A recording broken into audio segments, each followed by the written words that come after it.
Okaeri, welcome back to my channel, May Between the Pages. My name is Taylor, and today we're going to be doing my May TBR.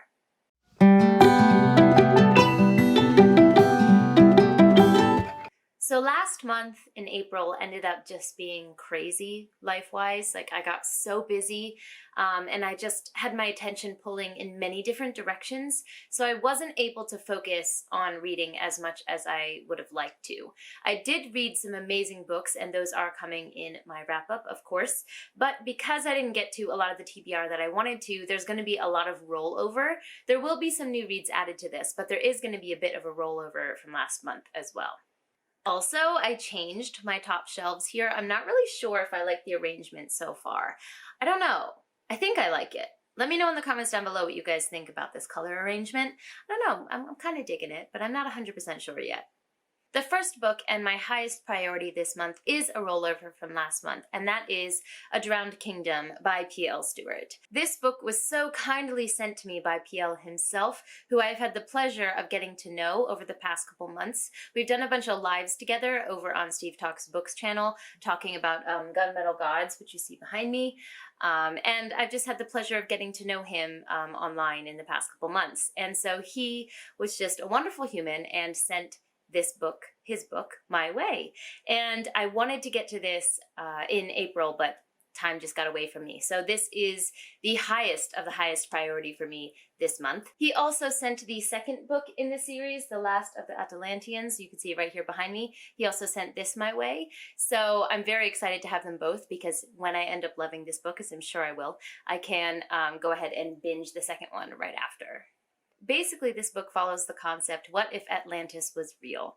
So we follow the leader of the Atlanteans, I'm guessing that's the name of the people from the second book, after their ancestral home has disappeared beneath the waves. And this main character, the leader, is not a very good person.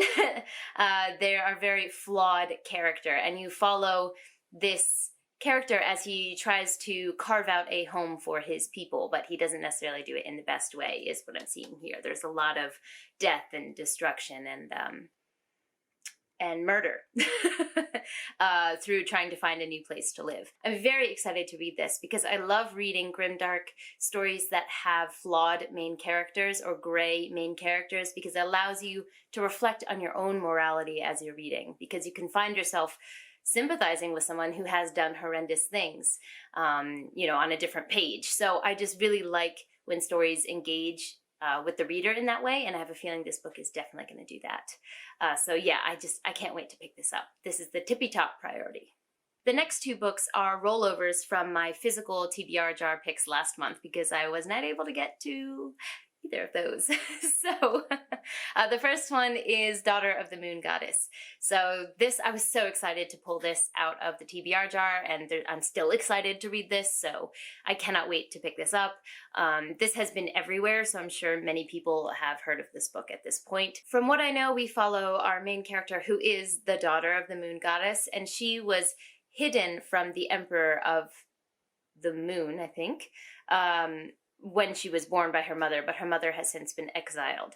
And then her magic awakens or something like that, and the emperor finds her and exiles her as well. So it's her story kind of being thrust out into the world. And I've just heard so many really good reviews about this. People who just have similar taste to me and just adore this book. So cannot wait to get to it. After A Drowned Kingdom, I think this is going to be the next book that I pick up, because I am excited. The other book from my physical TBR jar last month was The Helm of Midnight. This was a book that was so wonderfully and kindly gifted to me by Sarah from the Only Good Book Club. And I have been dying to get to this. Every time I talk about it, I get excited. So I just didn't get to it because of time. Like, there's no other reason. So definitely want to get to this one this month. What I know about this book is it's like a mixture of a mystery with fantasy. So there is a helm that is imbued with the spirit of a serial killer, and there are people tasked with keeping this spirit where it's supposed to be. But then, through whatever circumstances happen, this spirit gets out of the helm and starts wreaking havoc. And it's a story, I believe, of those people trying to get the spirit back in the helm as it should be. I love myself some detective stories, and you know I love me some fantasy, so this just seems like a really good mix of those two things. The next two books are staples in my TBRs at this point, and they will be until I slowly work my way through them, and that is Moby Dick by William Faulkner. No. The next two books are basically staples on my TBRs at this point, and they will be until I slowly work my way through them, and that is Moby Dick by Herman Melville and the collected short stories of William Faulkner. Now, last month, my main priority was self-pub, and so these two did get put lower on the priority list, and thus I did not get to these. So, haven't even started the short stories by William Faulkner, which is a shame because, like I mentioned before, I am in a classics mood, so I think this is really going to hit the spot for that. So I do plan to read the first section of this this month. And then I have Moby Dick, which I did not make further progress in, but my relationship with this book is so interesting because it's daunting and yet at the same time I'm really enjoying my read of it. So you can see all the tabs here. I talked about the first 3 sections because I read 3-section chunks of this book. Talked about the first 3 sections in my last wrap-up. I will link that down below. But I plan to read the next 3 sections, which would be up until this point, this month. And because I have both of these to read and I want to, oh, I almost dropped it. Now, because I have both of these to read this month, I do have my classics challenge that I'm also very loosely doing, and I was buddy reading them with Yolene over on Yolene Reads, but I think both her and I are being pulled to different priorities at the moment, so we're doing it very casually. Sometimes we'll buddy read together, sometimes we won't, but I think for May, I'm going to count these as my classics reads, because I so happened to pull two classics from my TBR jar in the beginning of this year, so I'm going to count these as my classics read this month, and I'm not going to add another classic to the list for this TBR because I really want to be able to focus on these two, which I've already started. The next book I'm going to be reading for the Only Good Book Club, and all of us took a vote on what we were going to read this month, and I'm actually really excited about this month's read. I think I'm going to love it. And that pick is The Island of Sea Women by Lisa C. Now, I didn't know about this when we were voting on it, but this book takes place on the island of Jeju in South Korea, and I've been to Jeju. I went there with my husband and we went hiking. It's this really small island that has a lot of hiking trails around it, and they also have a really big fish market that you can go at night and eat at the restaurants near the fish market. And so this book focuses on the community of women on Jeju Island who are divers. And I believe they dive down to the ocean to get like shells and fish and things like that to bring back, to sell. And I've heard of this culture before, this group of women who do this, but I haven't read anything about them. And then add to that this is on an island that I've been to. I'm just so excited to read this book. I haven't read any Lisa C before, but I know a lot of people really like her writing. So I am so hyped for this book. I'm really looking forward to it. I also love reading books about the ocean. I have this deep-seated fear of the ocean. Like, I personally am not going to be going in there. No, thank you. There are monsters in there. But that means that I can't seem to get enough of it in media. I love watching movies about it, documentaries, reading about it, and this book also has that element. So I think this is shaping up to be a book I'm really going to enjoy, and I'm excited to pick this one up. I will also be reading In the Labyrinth of Drakes, which is the fourth book in the Memoirs of Lady Trent series, which I'm reading as part of a read-along that's being hosted by Maria over on T-Books Magic and a couple other people. Unfortunately, I haven't been able to make any of the live shows. The time just hasn't worked with the time difference for me, but I am loving the series and I'm really glad I decided to take part in the read-along. So far, all of the books have been 5 stars. The main word that comes to mind when I think of them is delightful. They're just delightful. And I'm really impressed by all of these themes that are slowly being integrated and pulled in as the story goes along. So themes of motherhood, colonialism, LGBTQ+ issues. All of these themes are seamlessly integrated into this Indiana Jones-esque story about a woman who is obsessed with dragons. And it's so good. It's so good. I'm really enjoying these books. So I cannot wait to listen to the audiobook for the 4th one. I've been consuming all of them via audiobook, but best believe I'm going to be getting them physically because they're all so beautiful. But the audiobooks are amazing. The narrator is fantastic. So if you're interested in this series, I think the audiobooks are a really good way to go. Now this next one is a maybe for the TBR because as of filming this, I have not finished it, but I really want to by the end of the month, which gives me like a day and a half, so we shall see.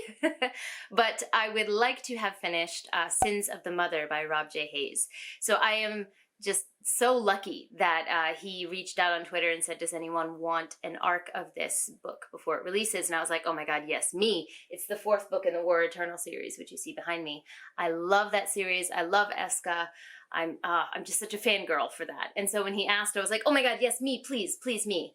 And then again, time happened last month and I wasn't able to prioritize it in the way I really wanted to. But it comes out on May 3rd and I will finish this arc before May 3rd. I will finish it and get my review up. No questions there. But can I finish it before the beginning of May? Before May 1st? I'm not sure. So Sins of the Mother may also be part of this TBR if I haven't been able to finish it in time. And before we get to my physical TBR jar picks for this month, the last thing I want to talk about is another self-pub book that I want to slot in here. So I haven't decided exactly which self-pub book that I'm going to do. I mentioned before on my channel that I want to read all of the SPFBO finalists for this current round. The winner was just announced, so congratulations. I don't remember the name, but I'll put it on the screen. The winner was just announced, but I still would like to read all of the top 10 finalists. So I haven't decided which one I'm going to do for this month. I wanted to get to Burn Red Skies last month, but I didn't quite get there. So either Burn Red Skies or We Men of Ash and Shadow, which I've heard amazing things about. So I would like to pick up at least one of these for this slot on my TBR.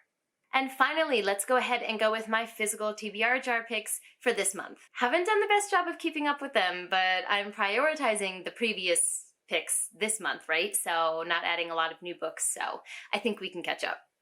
Let's hope. Okay, so let's open our TBR jar here. Do a little bit of shuffling in here.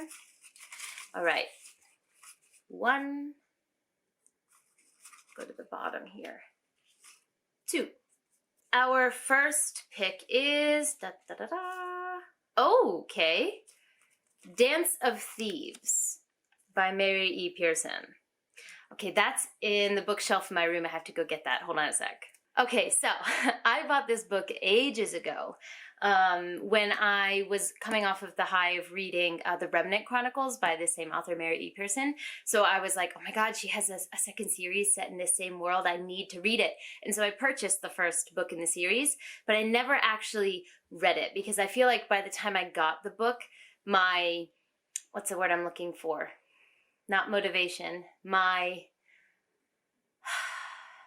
when a rock goes down a hill, my, what's the word I'm looking for? Momentum. That's the word I'm looking for. When a rock goes down a hill, Jesus. My momentum was kind of gone for reading this particular series. But I am glad that I picked that out of the jar because I really enjoyed Mary E. Pearson's writing and I blew through the first 3 books, like binged those. So I think this is going to be just like a really fun romp for me. So I'm excited to get to this one. And my last pick is, oh, that's exciting. Sapiens, A Graphic History. Okay, hold on, that's just below. This is a book that I have been meaning to get to. Oh, I'm excited that I pulled this. So I read the book Sapiens via audiobook last year and I could not put that down. I loved that book. So my parents sent me the graphic novel version. And I don't know, I think it's just going to be a really fun format to revisit all of the theories that were in that book. And it's got such a nice flop to it. Oh, yes. Oh, I'm really glad I picked this one up. So this will be a nonfiction in the swirl of fantasy I have going on this month. So that concludes this month's TBR. It is normal level of ambitious, I think, for me. Not too over the top. Not too over the top. This week I actually have a week off of work. We have this thing called Golden Week in Japan, which is like a bunch of consecutive holidays that they just decide to call one big break for everyone. So I have more time to do stuff in this week than I had almost all of April. So my hopes are high for being able to blow through some of these books. I'm really happy with these selections. My TBR jar has decided to be kind to me the last 2 months and pull, books that really are high on my want to read list. So very happy with this month. Let me know in the comments down below, what is your priority book for May? Have you read any of these books yourself? I'd love to chat. Don't forget to like, subscribe, and click that bell. I'd love to have you as part of this community, and I appreciate it. But for now, I'm gonna head out. Jane!